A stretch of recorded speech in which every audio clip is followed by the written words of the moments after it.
अगर आप अपने ब्रह्मचर्य में ये 5 नियम अपनाना शुरू कर देते हैं तो आप ये कभी नहीं कहेंगे कि ब्रह्मचर्य कठिन है, मेरे से नहीं होगा, ये तो असंभव है। बल्कि आप जितने दिन चाहें उतने दिन ब्रह्मचर्य का पालन कर पाएंगे।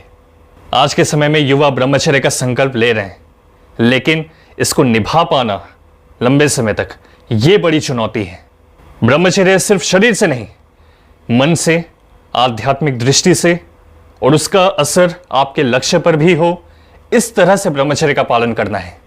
बस कुछ दिनों की बात है। अगर आप ये नियम अपनाना शुरू कर देते हैं तो ब्रह्मचर्य में अभी तक जो भी आपको परेशानी हो रही थी, कठिनाई आ रही थी, वो धीरे धीरे करके समाप्त होने लगेगी। और फिर ब्रह्मचर्य एक लाइफस्टाइल होगा आपके लिए। ऑटोमेटिकली आप करोगे इसे, स्वाभाविक हो जाएगा। ब्रह्मचर्य कैसे होगा इसका सीक्रेट आपको मिलेगा। ये जो 5 नियम है, इसमें हम लोग शुरुआत करते हैं पहले नियम के साथ। जिस ऊर्जा को शारीरिक तौर पे हम बचा रहे हैं ब्रह्मचर्य में, इसे अब हमें क्रिएटिव एनर्जी में बदलना है।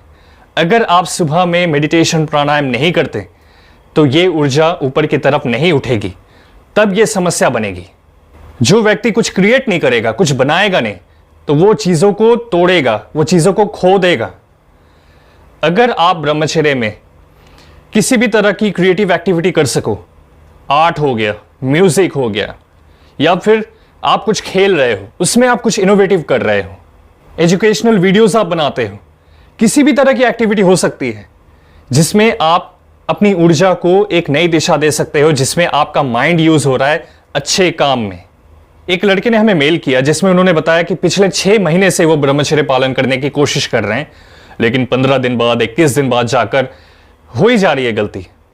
और उनकी दिनचर्या को जब हमने पढ़ा तो एक ही चीज उन्होंने लिखी है कि भाई मैं बचा रहा हूं बस, इसके अलावा उनका और कहीं ध्यान नहीं है। ऐसा कभी ना होने देना मित्र, क्योंकि जिस ऊर्जा को आप बचा रहे हो उससे जनरेशंस क्रिएट हो सकती हैं। कितने लोग आ सकते हैं, कोई डॉक्टर बनेगा, कोई इंजीनियर बनेगा अपने अपने फील्ड में। तो उस ऊर्जा को आपको खुद को बनाने में लगा देना है। दूसरा नियम, जब आप ब्रह्मचारियों के बारे में पढ़ेंगे, एक चीज आपको मिलेगी, उनमें एक जिज्ञासा है, एक्स्ट्रा ऑर्डिनरी जिज्ञासा है जानने की चीजों को। जब आप ब्रह्मचर्य का पालन करें, इसी अप्रोच के साथ चलें कि मुझे अपने डिवाइन को जानना है, मेरा जो ट्रू नेचर है। हम पढ़ते हैं इसके बारे में, आपने पढ़ा भी होगा कि हम शरीर नहीं है और ना हम ये मन है, हम कुछ और हैं। परमात्मा को जानने की जिज्ञासा अगर होगी तभी ब्रह्मचर्य पालन होगा। एक हंगर होनी चाहिए। खाना आप तभी खाएंगे जब आपको भूख लगेगी, आप सोने तब जाएंगे जब आपको नींद आएगी। ठीक इसी तरह आध्यात्मिक दृष्टि से ब्रह्मचर्य तभी मुमकिन है जब हम परमात्मा में ध्यान लगाएं। तीसरा नियम, अपने आप से पूछे संकल्प का आधार क्या है। जो मैं ब्रह्मचर्य पालन कर रहा हूं, क्या रीजन है? क्या कोई वीडियो है जिसमें यह बता दिया गया कि अगर मैं ब्रह्मचर्य पालन नहीं करूंगा तो मेरे सारे बाल झड़ जाएंगे? यह रीजन है ब्रह्मचर्य का, या फिर कुछ बहुत बड़ा रीजन है? जितना महान ब्रह्मचर्य संकल्प होगा उतनी आप में एनर्जी होगी कि मैं इसे कंटिन्यू करूं, डर से नहीं और ना ही किसी के कहने से। जी हां, किसी के कहने से भी नहीं, अपने भीतर से जब आने लगे ये कि मुझे ब्रह्मचर्य पालन करना है, क्योंकि मुझे देश के लिए कुछ करना है, मुझे युवा पीढ़ी के लिए कुछ करना है, अपने माता पिता के लिए करना है। इस तरह से जो भी आपका लक्ष्य है वो एकदम स्पष्ट होना चाहिए। दोनों साथ साथ चलेंगे। ब्रह्मचर्य की ऊर्जा से आप लक्ष्य में आगे बढ़ रहे हो, लक्ष्य आपको ब्रह्मचर्य से भटकने नहीं दे रहा, दोनों साथ साथ आगे बढ़ रहे हैं।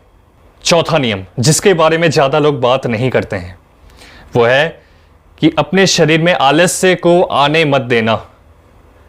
आज लेट से सोता हूं, कल छुट्टी है, संडे है, लेट से उठ जाता हूं। कल आज खाने में फेवरेट डिश बनी है, मसालेदार है, थोड़ा ज्यादा खा लेता हूं, थोड़ा ज्यादा मोबाइल चला लेता हूं। आज ये सारी चीजें आलस्य पैदा कर रही हैं, और अगर शरीर आलस में पड़ गया तो वासना आएगी और ब्रह्मचर्य टूट जाएगा।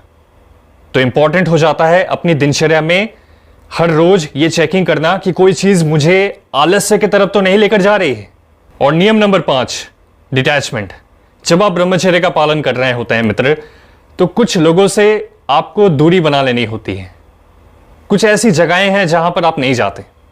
काफी सारे लोगों को, सिचुएशंस को आपको ना बोलना पड़ता है। ना, मैं उस इंसान से बात नहीं करूंगा जो मेरे क्लासरूम में है, मेरे साथ है लेकिन गलत तरह की बातें करता है, उसको मैं ना बोलूंगा। ऐसे कोई भी चीज खाने की हो जो मेरे ब्रह्मचर्य को नुकसान पहुंचाए, इसको भी मैं ना कहूंगा। कोई चैटिंग करना चाहता है, आप मना कर देते हैं, नहीं मैं टाइम वेस्ट नहीं करूंगा। अपने भीतर यह एहसास आना मेरे ब्रह्मचर्य के लिए क्या सही है क्या सही नहीं है, ये बहुत आगे लेकर जाएगा आपको। मन, शरीर और आध्यात्मिक दृष्टि से अगर आप ब्रह्मचर्य में और स्थिर होना चाहते हैं तो उसके लिए हमने आपको बेस्ट ब्रह्मचर्य किताब का लिंक इसी वीडियो के डिस्क्रिप्शन में दिया है, आप देख सकते हैं मित्र। मिलते हैं आपसे अगली वीडियो में।